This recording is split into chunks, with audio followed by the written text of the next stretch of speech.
Oh, they're so awkward. Ah! Welcome to Brows Held High.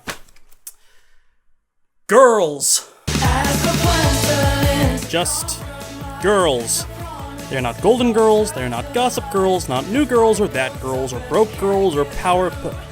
It's a vague title is what I mean. But it's accurate. Not young adults, but girls, in a state of perpetual adolescence that has come to define my age bracket. Lena Dunham's creation, the fascinatingly manipulative, amusingly incompetent, anxiety-fueled dirt machine, and all-around adult baby, Hannah Horvath, has become...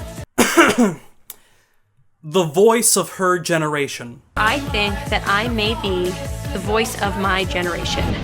Or at least a voice of a generation. Remember, when Hannah said that, she was quite literally high. The show is wrapping up its third season, and I watched it.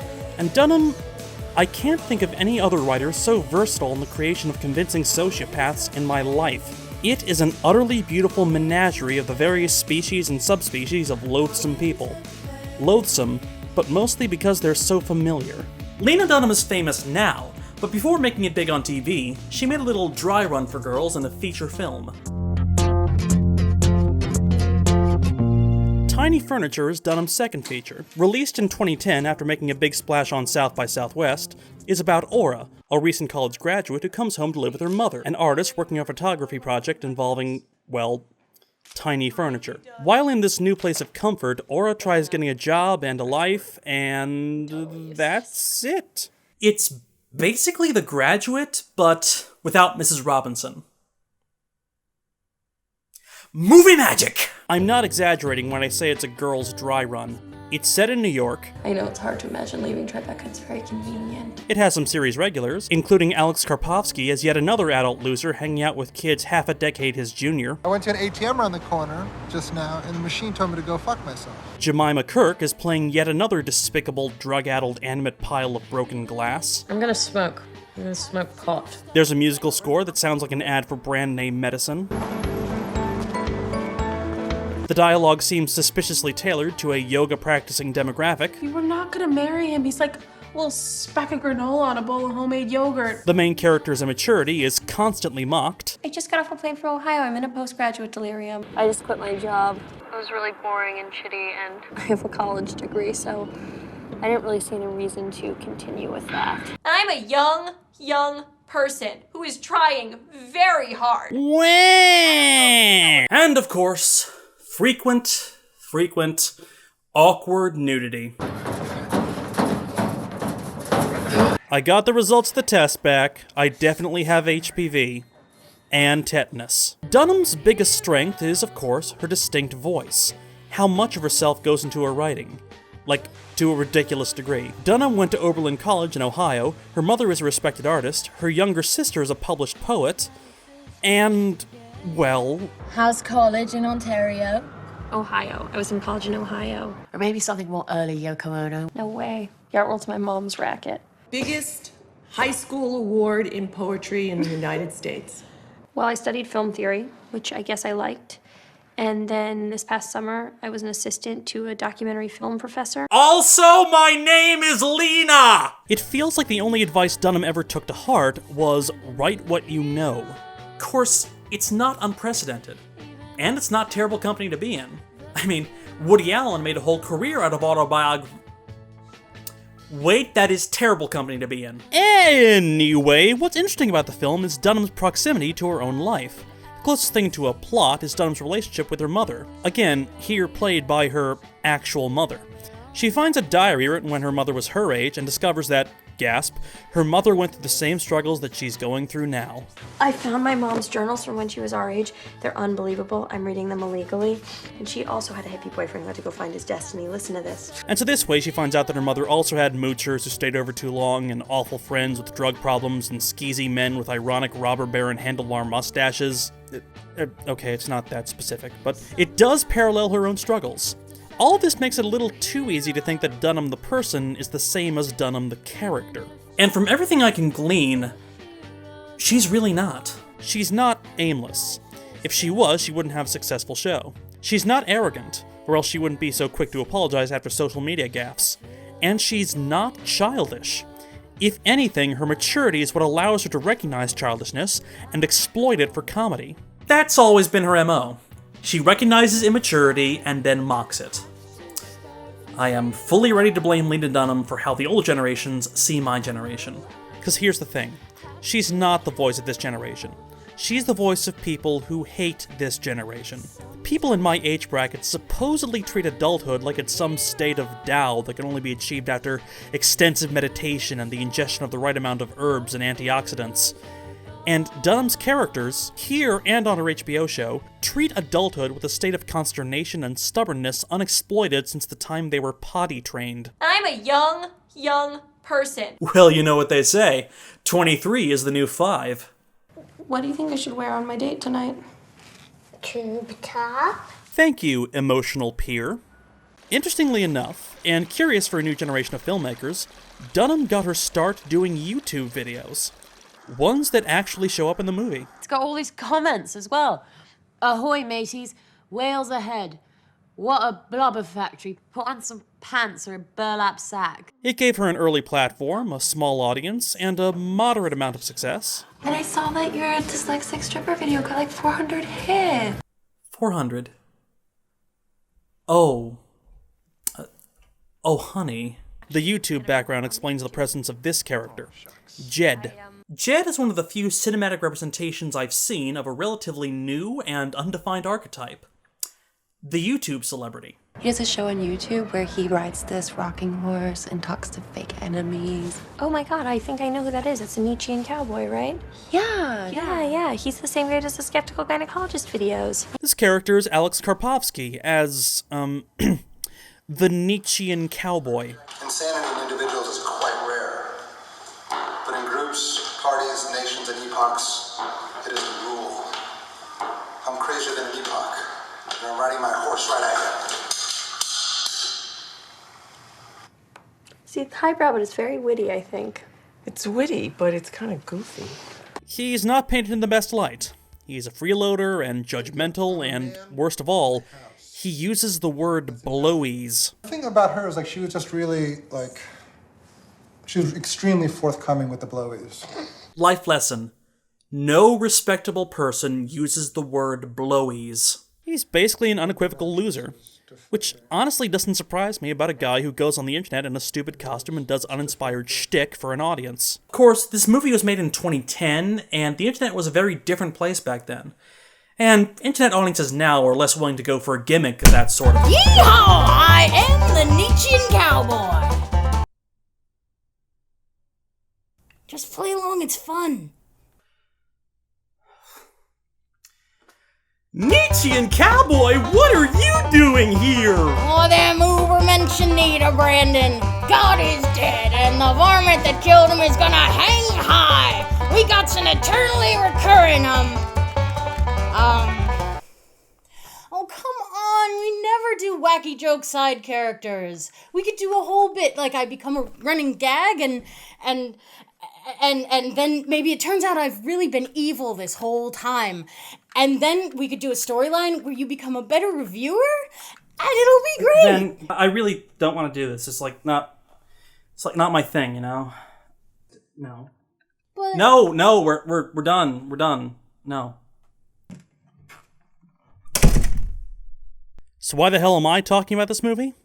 Well, check the big C right there. Criterion Collection.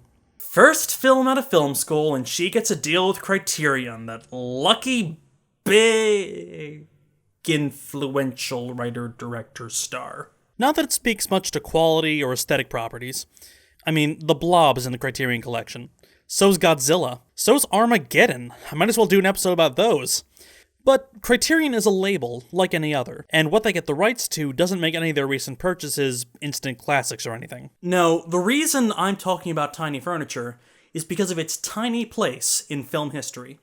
Glancing at this movie, Dunham doesn't seem to like her YouTube roots. The Nietzschean cowboy is the butt of quite a few jokes, or at least as much as anyone else in the movie. He's a moocher and a deadbeat and not as famous as he thinks he is. You're not the guy who makes those videos where you act like an imbecile against a badly painted scrim, are you? That is I. Oh, I don't like you. You have this kind of DIY aspect. Charlotte! However, a very similar DIY aesthetic fueled Lena Dunham's creative fires. I'm going to bring up a very controversial word in film circles. Mumblecore. Mumblecore. Ugly word, ain't it? Mumblecore originally got its start as an industry in-joke, when a sound designer at the 2005 South by Southwest Film Festival used it as a derogatory term for a certain subset of films with hip, young actors with mushy mouths. And I have to take off my goggles because I'm going to say something important. Basically, Mumblecore denotes a sort of movie that non-cinephiles would call hipstery. Shot on simple video cameras with heavy doses of autobiography. Basically, America's most verisimilitudinous home videos. To an outsider's eye, most might look like cheaply shot farts in the wind starring a bunch of the director's friends. Mostly because they were cheaply shot farts in the wind starring a bunch of the director's friends. DIY aesthetic and all that. The first Mumblecore film was 2002's Funny Haha, directed by Andrew Bujalski, aka the godfather of Mumblecore. Or, if you will, Headmaster Albus Mumblecore. I'll admit that I wasn't wild for Funny Haha, but it set up the tropes of what became the Mumblecore aesthetic. A young postgraduate living in her young postgraduate life with your young postgraduate friends in a young postgraduate world.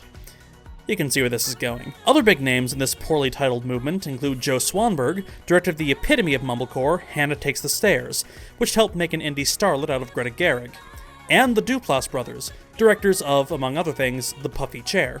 I think it's important to note that about as soon as critics started using Mumblecore as a descriptor, other critics almost immediately declared that Mumblecore was dead, and that everything after would simply be post-Mumblecore. Much in the same way the goth movement essentially died the moment the first Hot Topic opened. It's also important to note that the directors involved never really called it Mumblecore. This wasn't a tightly knit collective like the Dogma 95 movement, constantly checking and reevaluating their techniques in order to fulfill an aesthetic goal. It was basically a group of people who showed up in each other's movies and just kind of liked each other's styles. Swanberg even said of Mumblecore, the label was meant as a self-consciously obnoxious marketing gimmick to exploit some superficial similarities between our films. We haven't been able to get rid of it. None of them set out to revolutionize movies when Mumblecore was founded, which would be when Bujalski released Funny Haha in 2002. Or maybe it was in 1995 when Noah Baumbach made the post-collegiate woes flick Kicking and Screaming. Or maybe 1994 when Kevin Smith made Clerks with his real-life best friends. Or maybe 1991 when Richard Linklater defined a certain type of post-grad life in Slacker. Or maybe it was 1975 when Robert Altman nailed his signature overlapping naturalistic dialogue in Nashville. Or maybe it was John Cassavetes' entire career. Or maybe it was when the Italian neorealists tried taking their camera into the streets and pointing them at non-actors in the hopes of finding truth through the lens. Mumblecore is just part of a long tradition of filmmakers trying to film reality. I don't think it's that big of a deal. I'm not a fan. But just because I'm not a fan, it doesn't mean that other people aren't. I would do things like email Joe Swanberg, whose film I had seen, and say, what kind of mic do you use? Or email Andrew Bujalski, who's another person whose work I loved, and say, like, how many people were on your crew, and did you hold your own camera? Dunham owes a lot creatively to the style. The lo-fi narrative about recent college graduates and the bold failure of anyone to make a cogent point. It's kind of like that book, The Giver, where that kid stores everyone's emotions, that guy. No, it's not like that at all. Of course, she's better connected than most Mumblecore directors. Both of her parents are well-connected, successful artists who have been working since the 70s, and you can imagine that clout might have given her a slight leg up post-graduation. Living in their apartment in Tribeca, getting her YouTube bullshit into art galleries, getting her first film out of college into the Criterion collection. Curse you, successful person my age! It's not fair. Alright, I'll stop. Point is, there was a wave she was riding, and she was on that part of the wave that crashed onto the shore. Mumblecore has risen out of the underground. The Duplass brothers started working with Judd Apatow, Joe Swanberg cast Olivia Wilde, Greta Gerwig starred alongside Ben Stiller, and Lena Dunham is on HBO. The underground rose to the surface. And Tiny Furniture? Yeah, I think there's something to be said about this comedy of lack of manners, with people breaking friendships and failing to deal with dead hamsters and the inverse relationship between courage and pants. and ultimately about the sad futility of trying to return to the womb. Do you like living here? That is such a ridiculous question. I love living here. I'm glad it exists. If only so future generations can have a document of our current era's casual relationship with competence and empathy. And as a preserved fossil documenting the evolution of an underground movement into a mainstream one. Part of the reason I'm fascinated by movements like Mumblecore, or any other underground group, is because this is how change happens. Mainstream culture is informed by the actions of the fringe. Wild ideas are tested and honed, tropes set in, and traditions emerge. Mumblecore is dead, sure, but only about as dead as film noir, the western, and the Hollywood musical. I'm sure those genres are all bigger, better funded, and way more popular, and better, but my point is that people watched them. People watched them and learned from them and then made films trying to be like them. Tiny furniture isn't necessarily part of the movement, but it is the result of that movement. So's girls. The experiments of the avant-garde take a long time to catalyze in mainstream culture, but they get there eventually. And all thanks to a bunch of unknown doofuses trying and failing and succeeding in their own unorthodox way. Just by being themselves, really. So, what I'm trying to say is... Hey, Ven, can you come back? Yeah?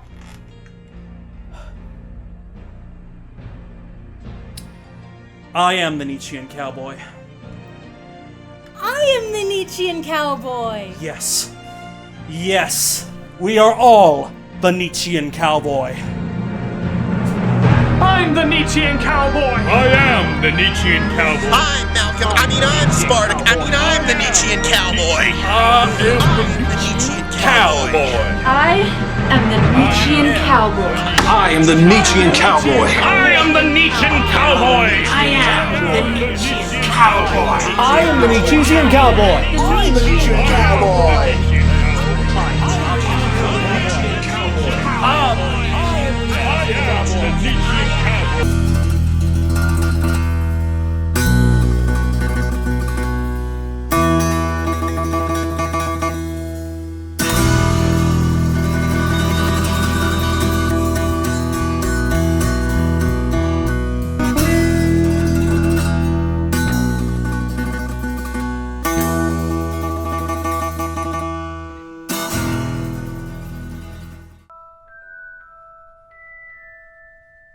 Hello, Mumblecore. Hello, Harry. You think that the thing that you need your very right is that your parents were killed by the what's his name? I used to know his name, but it's so hard, right? Making sentences, isn't it? Making sentences is hard. Finding a job when you're young is hard. But what does that have to do with my parents, Mumblecore? Well, you see, I understand where you came from, Harry, because when I was young, I was, cut off from my parents. And I, had no money, and I had to get a job, and I was like, I can't get a job, I'm, artsy and stuff. I have no idea what to do. You were cut off from your parents? Is that where you got that scar, Professor?